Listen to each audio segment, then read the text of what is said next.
여러분 하루 사이에 한 사람의 인생과 삶의 모든 것들이 바뀌는 걸 아십니까? 어제는 우리 홍준번 강도사님이 강도사님이셨거든요. 근데 하루 사이에 목사님이 되셨습니다. 놀라운 일이죠.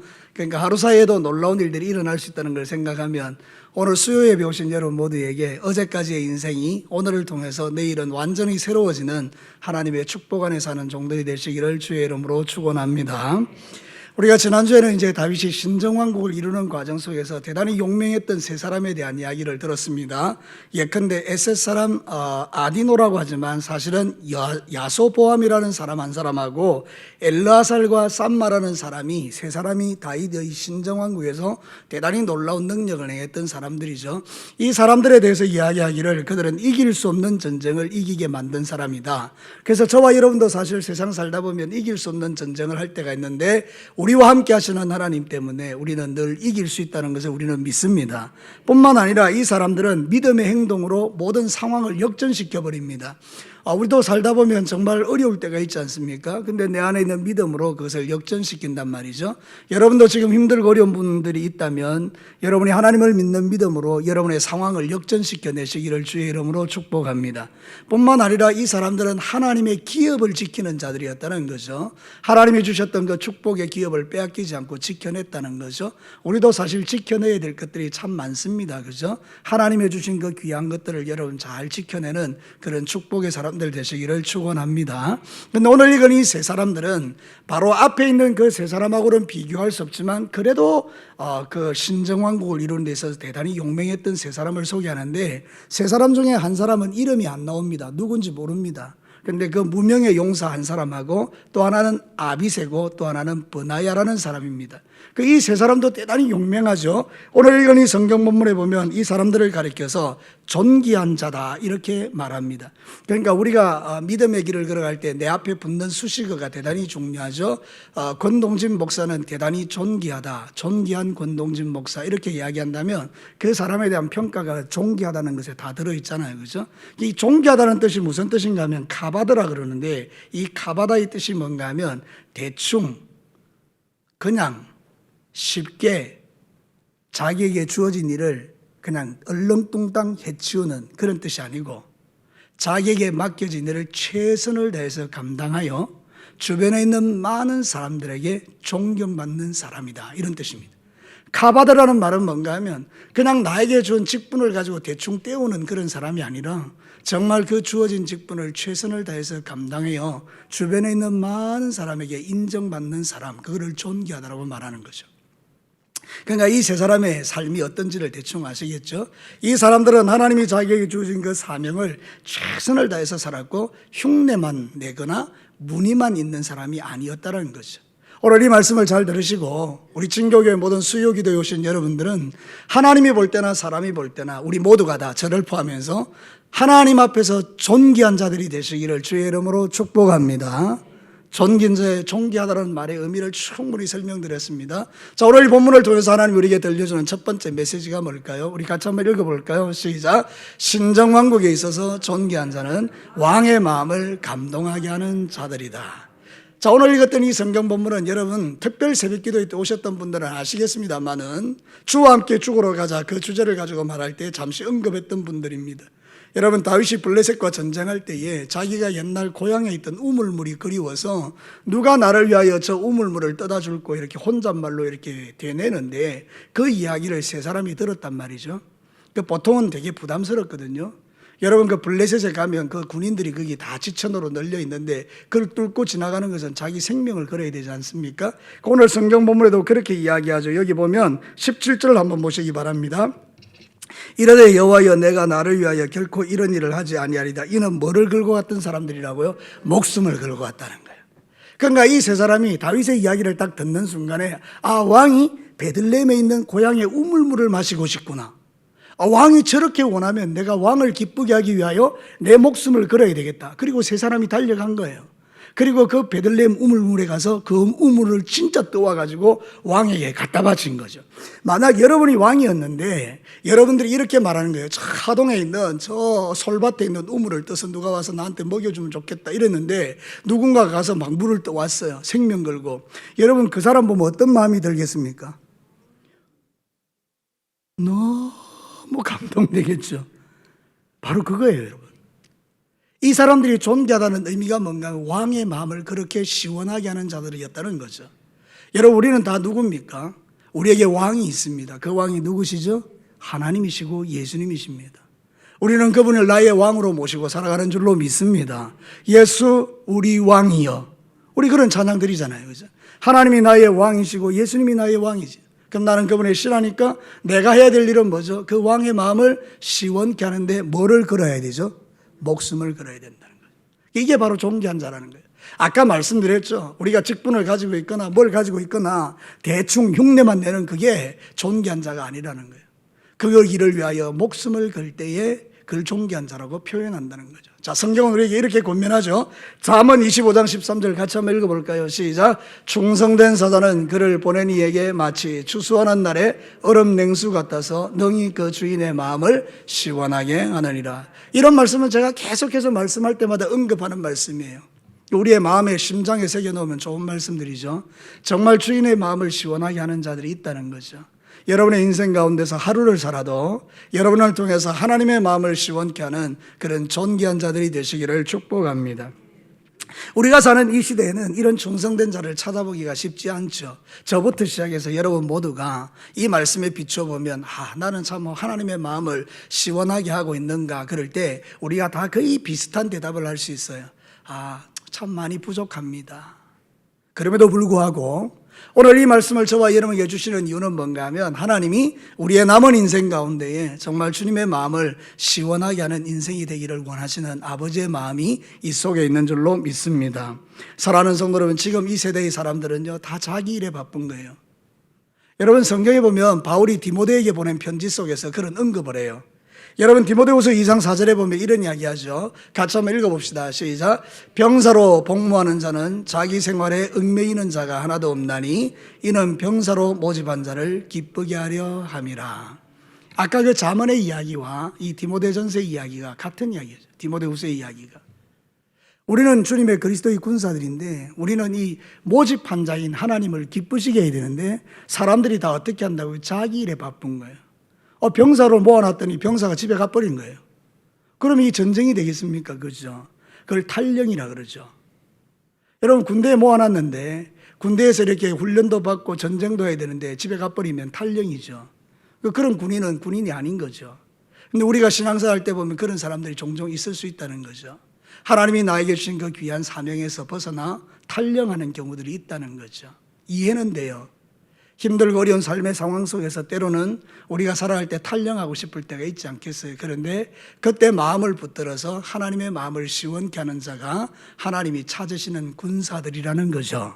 오늘 이 세 사람이 그렇게 하는 거죠. 왕이 그냥 지나가는 혼잣말로 누가 나를 위하여 저 우물물을 떠서 나를 시원하게 할까 그랬더니 이 사람들이 그 말을 듣고 쫓아가서 자기 목숨을 걸었다는 것 아닙니까? 근데 여러분, 이사야에 보면 그런 말씀이 있죠. 누가 나를 위하여 갈고 그랬더니 이사야가 이런 말입니다. 주여, 내가 여기 있사오니 나를 보내소서. 주여, 내가 여기 있사오니 나를 보내소서. 이 말씀 한 말씀에 도전받고 선교사로 나간 분들이 지천으로 늘려 있습니다. 하나님께서 누가 나를 위하여 갈고 그럴 때 제가 여기 있습니다 하고 나서는 그 사람이 하나님의 마음을 시원케 하는 자고 오늘 이 세 용사와 같은 사람들이라는 거죠. 자, 사랑하는 성도 여러분, 주님은 오늘 저와 여러분에게 말씀합니다. 진교교회 사랑하는 나의 자녀들아, 누가 나를 위하여 갈고? 그럼 여러분 어떻게 대답해야 됩니까? 아니죠. 우리 이 집사님을 보내소서. 딱 적임자입니다. 네. 우리 이 집사님 보내소서. 저분이 적임자입니다. 그럼 나는 안 가는 거죠. 여러분, 그게 아니고 우리가 누가 나를 위하여 갈고 이럴 때 우리가 주여, 내가 여기 있사오니 나를 보내소서. 자, 우리 솔직한 마음으로 한번 대답해 볼까요? 진교교회 살아가는 성도들아, 누가 나를 위하여 갈고? 그 말 한마디면 됩니다. 그게 바로 존귀한 자라는 거죠. 오늘 이 성경이 말하고 있는 게 바로 그거예요. 존귀한 자가 누구냐? 왕의 마음을 시원케 하는 자, 하나님의 마음을 시원케 하는 자. 그가 누구냐?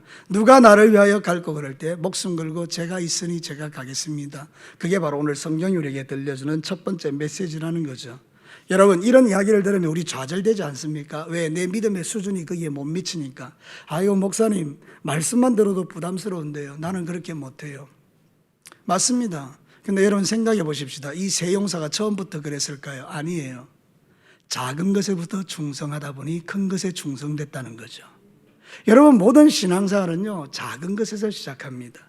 수요 기도에 오는 거 이거 작은 일이죠.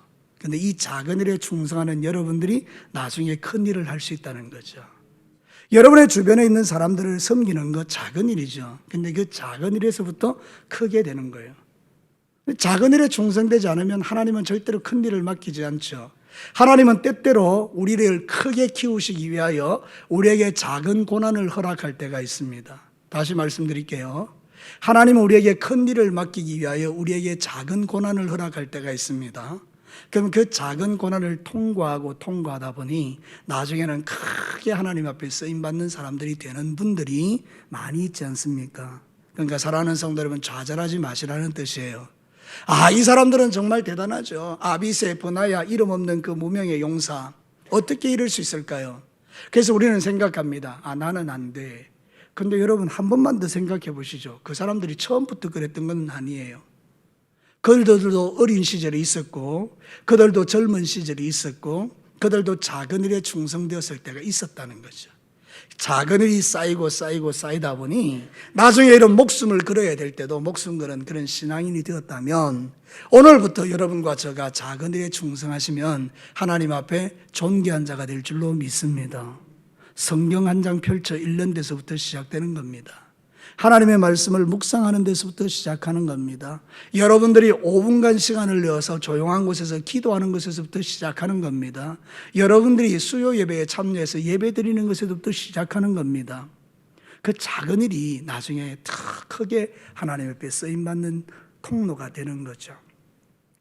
오늘 이 자리에 오신 여러분들은 하나님이 보시기에 존귀한 길로 가는 자들인 줄로 믿습니다. 앞으로 살아가시면서 존귀한 자는 누구냐? 그랬을 때 왕의 마음을 시원하게 하고 감동시키는 자다. 왕이 누구냐? 우리 하나님이요, 우리 예수님이다. 그분에게 충성하는 자들은 작은 것에부터 시작된다. 이게 첫 번째 메시지의 핵심입니다. 자, 두 번째 볼까요? 우리 같이 한번 메시지를 보시겠습니다. 같이 읽어볼까요? 시작. 신정왕국에 있어서 존귀한 자는 물러서지 않는 자들이다. 자, 오늘 성경 한번 볼까요? 18절 같이 한번 읽겠습니다. 본문 18절 시작. 또 스루야의 아들 요압의 아우 아비새이니 그는 그 세 사람의 우두머리라. 그가 그의 창을 들어 300명을 죽이고 세 사람 중에 이름을 얻었다. 여기 오늘 이 성경 본문에서 이 아비새에 대해서 이야기하기를 뭐라고 말합니까? 창을 들고 몇 명을 죽였다는 거죠? 300명을 죽였다는 거예요. 여러분 그냥 말씀만 보니까 대단하다 이런 생각이 들지만 실제로 대단합니다. 여러분 한번 생각해 보십시다. 아주 예를 듭시다. 제가 아비새고 여러분들은 블레셋의 군인들입니다. 여러분 지금 여기 모여있는 분들이 한 55명 정도 되는데 저하고 여러분하고 싸우면 누가 이기겠습니까? 여러분이 이기겠죠. 예, 제가 사실 이 집사님하고 싸워도요, 내가 바들바들 떨면서 힘을 다해서 싸워도 이 집사님이 이길 수 없을 수도 있어요. 그렇죠? 그러면 여러분 우리가 인간이라면 300명이 앞에 있어요. 최고의 전략은 뭘까요? 여러분 36개라는 거 들어보셨어요? 손자병법에? 손자병법의 최고의 전법인 36개가 뭡니까? 도망치는 겁니다. 그게 가장 지혜로운 겁니다. 300명이 앞에서 달라드는데 그 300명을 싸우는 것은 어리석은 일입니다. 근데 여러분 아비새가 자기 앞에 놓여있는 300명을 보고도 뒤로 물러갑니까? 물러가지 않습니까? 물러가지 않습니다. 그리고 정면승부하고요, 그 300명을 다 죽입니다. 이게 놀라운 일이 아닙니까? 여러분 50명만 여기 앉아 있어도요, 제가 1대1로 싸워서 못 이긴다니까요. 근데 훈련된 300명의 용사들을 아비새가 어떻게 이깁니까? 그런데 물러서지 않는 겁니다. 그냥 뚫고 나간다는 거죠. 사랑하는 성도 여러분, 하나님께서 이렇게 물러서지 않는 자들을 도우시는 거예요. 성경 한번 보실래요? 역대하 32장 7절과 9절 같이 읽습니다. 시작. 너희는 마음을 강하게 하여 담대히 하고 아수르 왕과 그를 따르는 온 무리로 말미암아 두려워하지 말며 놀라지 말라. 우리와 함께 하시니가 그와 함께하는 자보다 크니 그와 함께하는 자는 육신의 팔이요 우리와 함께 하시니는 우리의 하나님 여호와시라. 반드시 우리를 도우시고 우리를 대신하여 싸우시리라. 아멘. 이게 믿음의 고백이거든요. 히스기야가 아수르의 사내립이 30만 대군을 이끌고 왔을 때에 그 앞에서 벌벌 떠는 유다의 백성들을 향해서 믿음의 고백을 하는 겁니다. 뭐라고 하죠? 담대하고 두려워하지 말라. 우리와 함께 하시는 하나님이 저들보다 어떡하다고요? 크다. 하나님이 우리를 위하여 싸우시리라. 이 믿음이 바로 이 다윗의 신학에 가지고 있던 아비새의 믿음이라 이 말입니다. 아비새는 여러분 이런 믿음을 가지고 싸웠던 거예요. 나와 함께 하시는 하나님이 저 300명보다 크다. 그리고 나가서 뒤로 물러서지 않으니까 하나님이 도와주셔서 300명을 이렇게 죽이고 큰 용사가 되는 거죠. 만약에 아비새가 그 300명을 보고 도망쳐 버렸으면 아무런 역사도 일어나지 않죠. 우리도 마찬가지입니다. 내 앞에 부담스러운 모든 상황들을 보고 도망쳐 버리면 내게는 하나님의 역사는 경험할 수 없어요. 자, 여러분, 하나님의 살아계심을 맛보는 가장 좋은 방법이 뭔지 아십니까? 문제를 돌파하는 것입니다. 문제 앞에서 도망치면요, 우리는 하나님을 경험할 수가 없습니다. 근데 문제를 만났을 때 믿음으로 돌파하면 살아계신 하나님을 만납니다. 제가 인생 가운데 가장 힘들고 어렸을 때 목사를 그만둬 버렸으면요, 저는 여러분들 앞에 간증할 게 별로 없는 사람입니다. 근데 가장 힘들고 어렸을 때요, 하나님 앞에 믿음을 가지고 돌파했더니요, 제 인생 가운데 할 이야기가 참 많더라고요. 여러분, 그때 제가 그만두고 싶었어요. 솔직히 목사하고 뭐고 다 그만두고 그냥 평범하게 살고 싶었어요. 근데 하나님이 그걸 허락지 않으시더라고요. 그래서 이 삶을 지금까지 살아오는데 그 고난을 통과할 때마다 놀랍게도 하나님께서 내게 하나씩 살아계신 하나님을 보여주신 거죠. 여러분들도 동일하죠. 문제 앞에 도망치면 역사를 보지 못하지만 문제 앞에 돌파하면 하나님을 만납니다. 저를 따라서 한번 합시다. 문제 앞에서 도망치면 남는 게 없지만 문제를 돌파하면 하나님을 경험한다. 믿으시면 아멘입니다. 맞죠? 그게 우리를 살아가는 힘이라니까요. 지금 세상 사람들은 하나님이 없죠. 우리는 하나님이 있잖아요. 전능하신 하나님이 여러분과 함께 하시고 여러분을 도와주신다니까요. 그래서 우리는 이 히스기야 같은 그런 고백을 할 수 있어요. 마음을 강하고 담대히 하라. 저들과 함께 하는 것보다 우리와 함께 하시는 하나님이 훨씬 크다. 그게 이 세상을 이기는 힘이죠. 여러분, 종종 우리는 믿음의 길을 걸어갈 때 말이죠, 뒤로 물러갈 때가 많아요. 뒤로 물러가는 것은 하나님 앞에서 귀한 축복을 잃어버리는 거예요. 힘들고 어려워도 돌파하는 거죠. 여러분, 여호수아 17장 18절에 이런 말씀이 있어요. 같이 읽어볼까요? 그 산지도 내 것이 되리니 비록 살림이라도 네가 개척하라. 그 끝까지 내 것이 되리라. 가나안 족속이 비록 철병거를 가졌고 강할지라도 네가 능히 그를 쫓아내리라 하였더라. 요셉 지파가, 우리는 이렇게 므낫세하고 에브라임 두 지파가 모이는데 땅이 너무 작아요. 그랬더니 저기 가서 이제 개척해라 이렇게 이야기하니까 거기 사는 사람들은 너무 장대하고 우리 못 이깁니다 이러니까, 걱정하지 마, 너희와 함께 하신 하나님이 도와줄 거야, 살림이라도 개척해. 그리고 올려 보내는 거죠. 우리는 힘든 일을 안 하려는 경향이 있어요. 지금 시대가 더 그렇죠. 사실은 옛날에는 우리 사실 신앙생활 했던 우리의 선배, 우리 권사님들, 장로님들, 선배의 그 모든 우리 신앙의 걸음들 보면 정말 우리가 믿음이 부끄러울 때가 있지 않습니까? 그들은 아무리 힘들어도 새벽을 깨웠지 않습니까? 그들은 아무리 힘들어도 교회에 나와서 충성했지 않습니까? 그들은 정말 어려운 순간에도 하나님 앞에 자신의 몸을 들이고 물질 들여서 교회를 세웠지 않습니까? 이 진교교회를 세울 때도 말이죠, 우리 앞선 세대의 어른들이 어떻게 고생해서 이걸 세웠습니까? 그죠? 하나님 앞에서 눈물 뿌려가지고 머리에 벽돌을 이고 하나씩 쥐어 올라가면서 교회를 세운 것 아닙니까? 그죠? 우리는 다 그게 우리 마음의 심장에 남아있다고요. 그런데 사실은 그 다음 세대인 우리는 어떻게 합니까? 우리는 사실은 뒤로 자꾸 물러가는 거예요. 뒤로. 사랑하는 성도 여러분, 저와 여러분이 믿음의 길을 갈 때 결코 하지 말아야 될 것 중에 하나가 뭐죠? 뒤로 물러서는 거예요. 앞에 환경을 보니까 뭐 감당이 안 돼요. 감당이 300명이 앞에 있는데 전부 다 뭐 칼 들고 있고 창 들고 있고 300명 있는데 나는 한 사람이고 어떻게 이기겠습니까? 근데 여러분, 이 아비새가 가지고 있던 믿음이 뭐죠? 하나님이 나와 함께 하신다. 여러분은 누가 함께 하십니까? 눈 동그랗게 뜨고 똑바로 보면서 여러분은 누가 함께 하십니까? 맞습니까? 맞으십니까? 확실합니까? 네, 그 믿음으로 사는 겁니다. 눈에 보이진 않지만, 내가 손으로 잡을 수는 없지만, 그러나 분명히 믿는 것 하나는 하나님이 말씀으로 나와 함께 하시고 영으로 나와 함께 하시고 살아계셔서 나와 함께 하시기 때문에 그래서 우리가 이 시대를 이겨내는 겁니다. 여러분, 오늘 이 성경 본문이 말하는 게 뭐죠? 존귀한 자가 누구냐? 뒤로 물러서지 않는다는 거예요. 그 적들이 300명이 앞에 놓여 있어도 쫄지 않고 하나님을 의지하고 그냥 나가서 막 이렇게 붙으니까 하나님의 역사가 일어나는 거죠. 하나님이 위력적입니다. 하나님이 능력이십니다. 존귀한 자들은 이 믿음을 가지고 사는 겁니다. 사랑하는 성도 여러분, 우리가 이 마지막 시대를 살아가면서 우리 마음에 다시 회복해야 될 믿음이 있다면, 주여 우리 앞선 세대와 같이 무릎 꿇게 하시고, 앞선 세대와 같이 하나님 경험하게 하시고, 앞선 세대와 같이 고난이 와도 기쁨으로 그 일을 감당하는 그 귀한 믿음을 나뿐만 아니라 내 자녀들에게 물려주옵소서. 제가 참 안타까운 게 이거더라고요. 내 어머니가 나에게 주셨던 그 믿음이 내 다음 세대인 자녀 세대에게 이어지고 있는가, 이렇게 생각해 보면 가끔 한 번씩 우리 찬영이 찬주를 보니까 내가 참 저들을 믿음으로 바로 세우지 못한 영역이 참 많구나, 마음이 안타까울 때가 참 많다고요. 여러분도 그러시죠?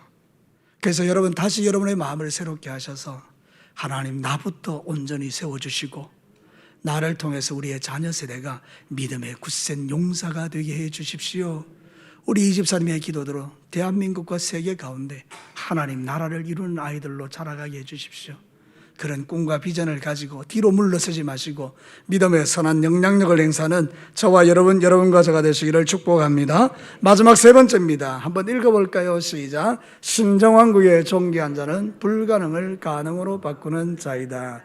자, 오늘 20절부터 23절에 보면 버나야라는 사람이 나오는데, 여러분 이 버나야라는 사람이 세 가지 일을 해요. 세 가지 일을. 첫 번째는 뭔가 하면 아리엘이라는 두 아들을 죽여요. 아리엘이라는 그 두 사람을 죽이고요. 그리고 또 하나는 그 겨울이었는데 웅덩이에 들어가 있는 사자 있잖아요. 그 사자한테 내려가서 그 사자를 잡아 죽여요. 그리고 그 애굽에 아주 장대한 5규빗이나 되는 그 장대한 거인을 막대기 하나 가져와서 죽여요. 이 세 가지 일을 하거든요. 인간적으로 바라보면 이게 쉬운 일은 아니라는 거죠. 왜 쉬운 일이 아닌지 아세요? 아리엘이라는 말은 뭔가 하면요, 이게 이런 뜻이에요. 아리엘이라는 것은 신의 사자다. 이 사자라는 말은 라이언, 그러니까 이 동물 짐승 중에 가장 왕인 이 사자를 말해요. 신의 사자. 그러니까 세상의 신들 중에 그 신이 보낸 사자니까 얼마나 용맹하겠어요. 그죠? 그러니까 이 두 사람이 이렇게 용맹한데 이 버나야가 가서 그들을 죽여버리는 거죠. 그리고 여러분 그 당시에는 이렇게 이제 사자가 내려와서 사람을 잡아먹는데, 식인 사자인데 그 동네에서 그 사자를 잡기 위해서 웅덩이를 파놓는 거죠. 그 사자가 이제 마을로 내려와서 배가 고프니까 왔다가 함정에 빠져 있는 거잖아요. 얼마나 사자가 열받겠어요. 그죠? 근데 겨울이에요. 먹을 것도 없어요. 그러니까 지금 사자는 배고픈 사자죠. 그러니까 이게 얼마나 지금 막 독이 올라 있지 않습니까? 만약에 그 구덩이에 사람이 내려가면 이 아작아작하고 뼈가 으스러져서 죽을 거예요. 그죠? 그 웅덩이에 사자가 한 마리 들어있는데 아무도 무서워서 못 들어가는 거죠. 버나야가 들어가서 그걸 죽여버렸다니까요. 대단한 사람이죠. 애굽의 이 장대한 사람 5규빗인데 5규빗은 2m 30cm입니다. 여러분 키가 엄청나게 커요. 서장훈이가 우리나라에서 제법 큰 편에 속하는데요, 그 친구 앞에 가보면 사람들이 다 작게 되잖아요. 그죠? 그보다 훨씬 더 크다는 거죠. 덩치가 얼마나 하겠어요? 그 사람이 창을 들고 있어요. 창이 얼마나 길겠어요? 그런데 이 사람 버나야는 지금 짝대기 하나 들고 있어요. 불가능하죠. 싸움이 안 되는데 뛰쳐내려가서 그 창을 빼앗아서 그 사람을 죽여버리는 거죠. 그러니까 한마디로 이야기하면 불가능을 가능케 만드는 사람이었다는 거죠. 우리는 생각하죠. 이미 벌써 계산이 끝난 거예요. 이 싸움은 안 되겠구나. 그러니까 포기하는 거죠. 여러분 우리가 신앙생활 할 때 가장 힘든 부분이 이겁니다. 내가 먼저 판단해서 포기해버리는 겁니다. 이미 불가능하다고 내가 믿어버리는 겁니다. 여러분 성경에 보면 그런 이야기 있죠. 나사로가 죽었습니다. 그 예수님 늦게 오셨죠. 그 나사로는 이제 무덤 속에 들어갔고 썩어서 냄새가 나는 거예요. 그런데 예수님이 뭐라고 말합니까? 문을 열어라. 그러니까 이 마르다라는 사람이 이렇게 이야기합니다. 썩어서 시체가 돼서 냄새가 납니다. 불가능합니다. 이거잖아요. 맞죠? 불가능하죠. 시체가 냄새 나는데 썩어서. 근데 주님이 뭐라고 말합니까? 옮겨 놓으라는 것입니다. 네가 믿으면 하나님의 영광을 보리라. 자, 여러분 성경 한번 볼까요? 요한복음 11장 39절 40절 시작. 예수께서 이르시되 돌을 옮겨 놓으라 하시니 그 죽은 자의 누이 마르다가 이르되 주여 죽은 자가 나흘이 되었으며 벌써 냄새가 나나이다. 예수께서 이르시되 내 말이 네가 믿으면 하나님의 영광을 보리라 하지 아니하였느냐. 요 한 절 차이인데 앞에는 불가능이요 뒤에는 뭡니까? 가능이에요. 그 사이에 뭐가 있는 거죠? 네가 믿으면. 다시 말씀드릴게요. 앞에는 불가능이고 뒤에는 가능이에요. 가운데 뭐가 있다고요? 네가 믿으면 하나님의 영광을 보리라. 사랑하는 성도는 불가능을 가능으로 만드는 게 뭐죠? 믿음이라는 거죠. 그러니까 저와 여러분에게 하나님께서 믿음을 주시면 이런 역사들이 일어난다고 말하는데 그 믿음을 가진 자를 가리켜서 존귀한 자라 이렇게 말하는 거예요. 존귀한 자가 누구냐? 불가능을 가능으로 만들어가는 사람들. 그게 바로 예수의 사람들이죠. 오늘 보나야는 문제를 해석을 잘한 거예요. 우리는 문제를 해석을 잘해야 역사를 만나는데 이 문제를 딱 해석해 보니까 불가능이에요. 벌써 끝나버렸죠, 해석이. 불가능한데 거기에 무슨 역사가 일어나겠습니까? 이미 내가 안 된다고 말해버렸는데. 우리도 가끔 그럴 때 있어요. 무슨 일을 할 때마다 제일 우리가 하기 쉬운 이야기가 뭔가 하면요, 안 된다는 이야기예요. 그건 너무 쉬운 이야기예요. 거기에 모든 게 다 들어있어요. 그냥 뭐 내 안에 그 변명도 들어있고 모든 게 다 들어있어요. 안 돼요 이 말하면 끝나는 거죠. 안 된다는데 뭐가 되겠습니까? 그죠? 안 돼요 이런 이야기예요. 근데 믿음 안에서는 돼요라고 말하죠. 우리는 안 되지만 믿음으로는 돼요. 그런 고백을 누가 했는가 하면 바로 아브라함이 했다는 거죠. 자, 성경 한번 볼까요? 로마서 4장 19절에서 21절 같이 한번 읽겠습니다. 시작. 그가 백세나 되어 자기 몸이 죽은 것 같고 사라의 태가 죽은 것 같음을 알고도 믿음이 약하여지지 아니하고 믿음이 없어 하나님의 약속을 의심하지 않고 믿음으로 견고하여져서 하나님께 영광을 돌리며 약속하신 것을 또한 능히 이루실 줄을 확신하였으니. 우리가 너무나 잘 아는 말씀이죠. 아브라함이 그랬다는 거예요. 자기 몸을 봐도 사라의 몸을 봐도 이미 끝났다, 불가능하다 알았다는 거예요. 그럼에도 불구하고 믿음이 어떻게 해지지 않냐고? 약해지지 아니하고. 여러분 알아요. 불가능인 걸 알아요. 안 되는 걸 알아요. 그런데 믿음이 약해지지 않아요. 왜 그렇습니까? 하나님이 그에게 약속하신 것이 있기 때문이에요. 자, 여러분 제가 하나님의 말씀을 선포할 때 여러분 오해하시면 안 돼요. 무조건 믿으면 된다 이 말을 지금 하는 게 아닙니다. 하나님의 약속을 믿으면 지금 비록 불가능이라도 하나님은 가능케 하신다 이 이야기를 하는 겁니다. 그래서 먼저는 우리에게 하나님의 약속이 있어야 돼요. 근데 여러분 하나님의 약속이 우리에게 있습니까 없습니까? 성경이 하나님의 약속입니다. 성경을 우리는 뭐라고 하죠? 신약과 구약이라 그래요. 구약은 뭐예요? 오래된 약속, 신약은 새로운 약속. 하나님의 약속의 책이 성경이에요. 그러면 이미 이 말씀이 내 속에 있는 것은 하나님의 약속이죠. 하나님이 여러분에게 뭘 약속하셨어요? 여러분을 구원해 주시기로 약속하셨죠. 여러분의 죄를 다 용서해 주기로 약속하셨죠. 여러분에게 저 영원한 천국을 주시기로 약속하셨죠. 여러분이 부르짖어 기도하면 응답해 주신다고 약속하셨죠. 여러분이 선을 행하면 아름다운 열매를 맺는다고 약속해 주셨죠. 여러분이 믿으면 하나님의 영광을 본다고 약속해 주셨죠. 여러분의 병을 두고 주님 앞에 기도하면 의인의 기도는 역사하는 힘이 많다고 약속해 주셨죠. 여러분의 자녀들이 믿음 안에 살아가면 세상 가운데 뛰어나게 해주신다고 약속하셨죠. 대적들이 한 길로 왔다 7길로 도망간다고 약속해 주셨죠. 원수 마귀가 여러분 앞에 여러분에게 와도 여러분이 가지고 있는 예수 그리스도의 보혈의 능력이 원수를 이길 수 있다고 약속해 주셨죠. 이 모든 약속이 다 어디 있습니까? 말씀에 있습니다. 그럼 여러분은 이미도 약속을 가진 자가 아닙니까? 그러면 여러분도 아브라함처럼 그 약속 붙들고 승리하게 될 줄로 믿습니다. 존귀한 자가 누구냐? 불가능을 가능으로 만드는 거예요. 오늘 이 버나야가 보여준 게 이거예요. 그래서 하나님이 그에게 축복하셨어요. 뭔지 아십니까? 자, 성경 23절 보겠습니다. 같이 한번 읽습니다. 시작. 30명보다 존귀하나 그러나 세 사람에게는 미치지 못하였다가 다윗이 그를 세워 시대 대장을 삼았더라. 예? 직분이 올라간 거죠. 하나님의 축복을 받았죠. 나중에요, 아도니아가 다윗의 말년에 반역을 합니다. 그래서 솔로몬이 그것을 진압하죠. 그때 진압대장이 누군가 하면 브나야입니다. 그래서 나중에 솔로몬 왕국에서 브나야가 요압을 대신해서 전체 모든 것을 관할하는 국방부 장관이 됩니다. 그러니까 결국 하나님께서 당신을 믿고 의지하고 신뢰하면서 불가능을 가능으로 만들어가는 이 믿음의 사람을 높여주고 계시죠. 자, 여러분, 오늘도 우리가 이 세대를 살아가면서 우리의 삶 속에서도 어떤 사람은 그냥 말씀 듣고 그냥 살아가는 사람도 있겠고, 어떤 사람은 말씀대로 사는 사람도 있겠어요. 그죠? 그러니까 여러분들이 말씀을 의지해서 믿음의 길을 걸어가면 여러분이 이전에는 경험해보지 못했던 놀라운 일들을 경험하게 될 줄로 믿습니다. 처음으로 돌아가서 저희가 하나님의 말씀을 선포할 때 하루 사이에도 인생이 달라질 수 있다고 했죠. 우리 홍준범 강도사님이 하루 사이에 목사님이 됐다고 했죠. 이 무슨 일이고 이렇게 우리가 할 수 있죠. 하루 만에 목사님이 됐습니다. 그러니까 우리의 인생이라는 것은 얼마든지 달라질 수 있어요. 그러니까 여러분들이 신앙의 삶을 살아가는 날 동안에 이 말씀을 마음에 품고 여러분이 존귀한 자들이 되셔서 하나님이 원하시는 삶을 살아가기 시작하면 내 인생 가운데도 내 다음 세대인 자녀들에게도 우리가 생각할 수 없었던 그런 놀라운 일들이 믿음 안에서 일어나게 될 줄로 믿습니다. 자, 말씀을 결론을 내립니다. 존귀한 자가 누굽니까? 왕의 마음을 감동시키고 시원케 하는 자들입니다. 뭐를 걸고요? 자기의 목숨을 걸고요. 두 번째는요, 수많은 환경의 어려움이 있어도 뒤로 물러서지 않는 거, 이거 말하는 거예요. 그 다음에 뭐죠? 불가능을 가능으로 바꾸어내는 사람. 이게 바로 그리스도 예수의 사람이고 하나님이 존귀하다라고 인정하는 사람인데, 그 사람이 바로 여러분들이요, 제가 될 수 있기를, 또 제가 되고 여러분이 될 수 있기를 주님의 이름으로 축복합니다.